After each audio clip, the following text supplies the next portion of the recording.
Hey, Hannah. Okay. How's it going? I can't think about the record button or I'm gonna get nervous. Okay, so everybody, this is Hannah, and I wanted to ask Hannah a few questions because she's a brand new coach. And when I say brand new, I mean within the last month, right, Hannah? Yep, it's been like 3 weeks, I think. Yeah, I was thinking, I don't even think it's been a month since you've been coaching. And I think you've had such a great start to coaching, and I want other people to be encouraged by your story. So, my first question to you is, well, actually, I want you to introduce yourself first. Like, what do you do? Where are you from? All of that good stuff. And then I'll ask my actual first question. Okay, so I'm Hannah. I grew up in Oklahoma, went to school in Missouri at Southwest Baptist University. Go Bearcats! And I ended up at Door of Faith Orphanage in Mexico a month after I graduated. Wasn't my plan, but I'm sure everyone here knows that God has other plans and they're always better. So, over like it's about been 2.5 years since I've been in Mexico. I volunteer full time at an orphanage here. And I moved from hosting groups and then COVID hit. And now I've kind of moved more under management. So I do a lot of random things all the time. And so I live here full time. And I try to go home like every 3 months to Oklahoma. So And that's all of it. I think that's one of the parts I love most about your story is one that your life just doesn't look how you thought it was going to look. God was like, here, nope, you thought you were going this way, but I'm gonna change your plans and go another way. And that you listened and you did it. Like I'm super encouraged by that part of your story. So my next question for you is why coaching? Like what piqued your interest about coaching in the very beginning? How long were you watching? And then what made you finally think like, okay, I want to do this. I want to do this job. Well, I moved under Paige after Cheyenne. I think some of you guys know Cheyenne. When she quit, I moved under Paige. And so I followed her and I was watching. And I'd done that probably for at least 6 months, if not a year. And am a missionary, as I've mentioned, and I have student debt. So if anyone has student debt, woo. So I decided that I'd seen her pay off her student debt with coaching. And I was like, well, that's intriguing. And I love Beachbody. But I was really scared. I have a weird schedule and I didn't know how it would fit in. And I'm already like, I feel like sometimes spread thin. And so I was really nervous about adding something else that could take away from ministry from me. And so I talked to Paige briefly and I kind of told her a little bit about myself and then I backed out because I was like, someone was like, ooh, pyramid schemes. And I'm very, I don't know. I just am like, you're right, you're right. And I'm like, I didn't even know what that means. I just was like, yeah, that's scary. And I like backed out. And I didn't even tell Paige. I just did talk to her. And then like she reached back out. It was probably a month. And I was just like, like I talked to my fiance and we were like praying about it and thinking about it. And I was like, worst case scenario, like I paid for the year program. Like what could happen? And I was like, best case scenario, like I find something else that I can channel like my energy in and the things that I'm passionate about. And so we like said 6 months, like I'm gonna go all in for 6 months. And then if it doesn't work out, it doesn't work out. But it's like whatever I make towards it will go towards my student loans. So that's how it happened.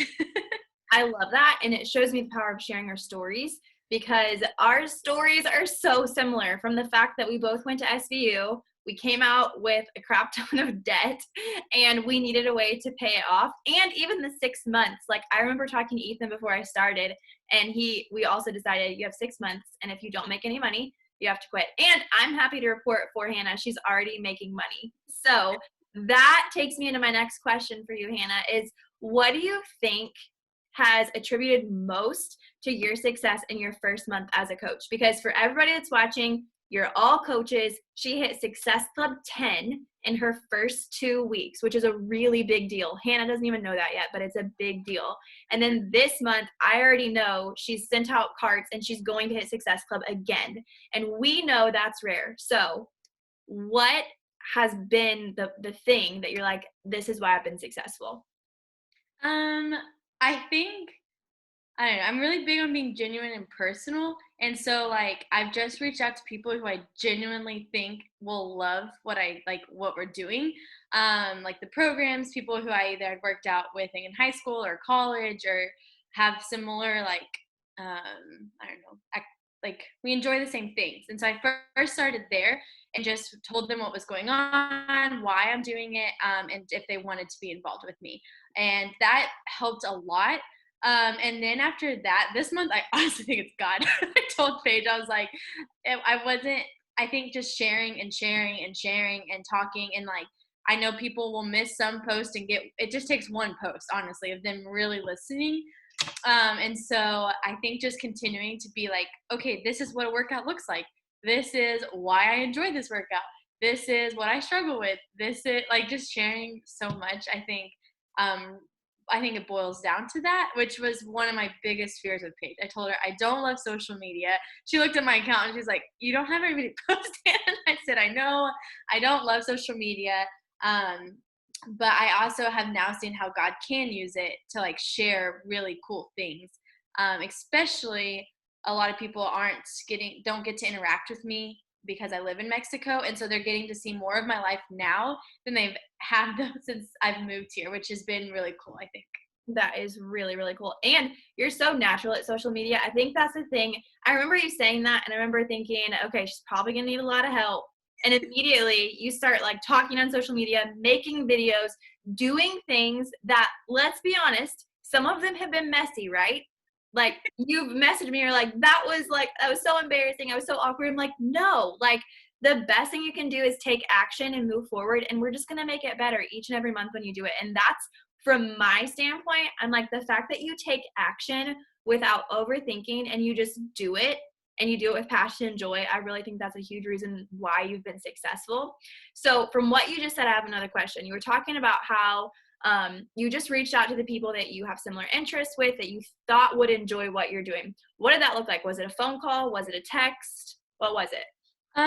Most of them had been through just messages, whether through Facebook or I honestly just scrolled through and I was like, who have I talked to the last year that would benefit from this? And not make it awkward, like where they just feel like I'm selling them something.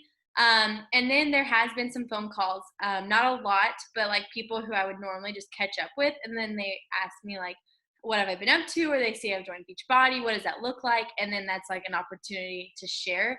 But I would say probably like, and I also send a lot of invites, like a lot. I would probably say most of it's through social media. Yeah. And what do you say? Because I know it's really scary for a lot of people to be like, okay, like I have a few people in mind, but what do I say that's not going to be like, hey girl, how you doing? Do you want to buy workouts? Like, bros, we don't do that. So whatever you've said is obviously working. So how are you opening up that conversation and inviting them? The most I think successful is like I just say, hey, do you already have something you're doing that you love? Like, do you have a routine that you love? So that if they say yes, I literally say, I'm so happy that you are doing something you love. Because in the end, I think that's what we want for people. So I don't want to take someone who is like loves this one thing and take them from it and then they have to relearn a routine. And so if they have it, I'm like, that's awesome. What do you do? Like talk to them about it. And then if they're like, no, I have none, like what, like, and then I can actually be like, well, this is something that has really helped me create a routine that I love that also allows me to like be the best version of myself in all the other areas that I'm like pouring into right now. So that has really helped and probably been like the most successful. I love that.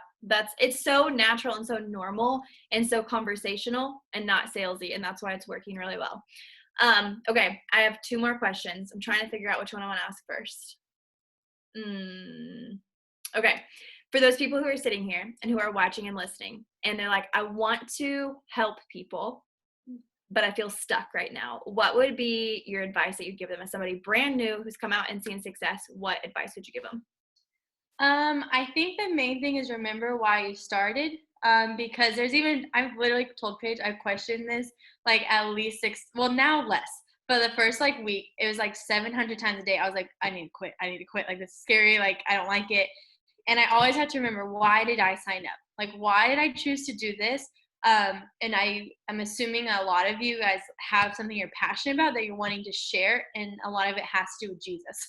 And so if this is how Jesus has given you ministry, of course, like Satan is going to want to blow the light out. Of course, he's going to want to give you like all these thoughts of just give up, or you're not doing anything, or because he knows how powerful this can be. And so I think whatever like the root reason of why you decided to do this, like hold on to that. Even if you write it down on your mirror or you tell someone, hey, remind me of this every time I start doubting. Because if we lose that, like the foundation, and if it's not ultimately Jesus and like what our core values are, then it's going, when there's fire or when it's like boring or when there's like going through trials, like it's going to easily crumble. And so I like when I text Paige, I'm like, yeah, I think like this is hard and like it's not natural, and I like am really doubting myself. She's like, well, why are you doing it? Like, and that just, I don't know, that helps a lot. Yeah, I love that. Okay, one last question. You maybe haven't even thought about this yet, but I just want to challenge you to think about it.